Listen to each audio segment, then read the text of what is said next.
it's gotten very unpleasant. The establishment were able to find guys who would self-fund, that had the money.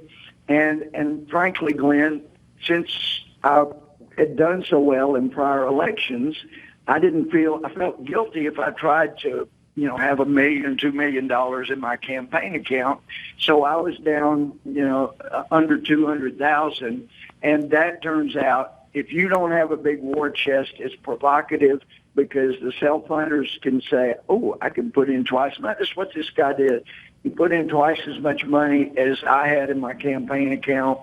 And since I heard the calling to be a judge and made about a fourth as judge of what I did the year before I ran, it's been tough. I don't have the money to put in that I would have if I'd stayed in the private sector. I need help, Louie, Glenn. It's Gohmert.com.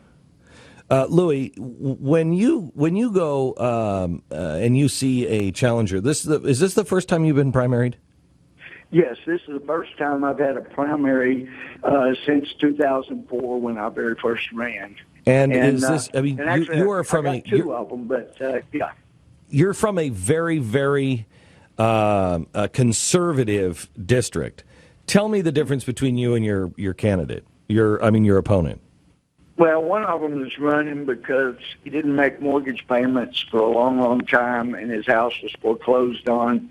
He asked me to investigate. I did. He says if I had investigated properly, I would have, thrown all those people in jail. The sheriff that foreclosed, it was ridiculous. So that's not a big deal. But the other guy is a self-funder, and his motto is, Congress is a circus and Gohmert's the biggest clown. He's an embarrassment.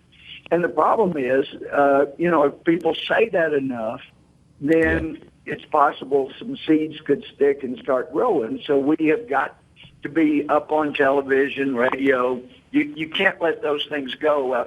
You remember Tony Snow. I love Tony. He said when President Bush, H.W., was being attacked in 92 by Clinton, even though they were really outrageous claims, that President Bush said, we're not going to dignify those with a response. He said, I finally had to tell him, look, Mr. President, when somebody keeps attacking your honor and you don't defend it, eventually they figure you don't have any honor. So there is a point you have to defend yourself, and that's what I'm having to do. So anybody can help by going Gohmert.com. It's Gohmert.com. I really appreciate it.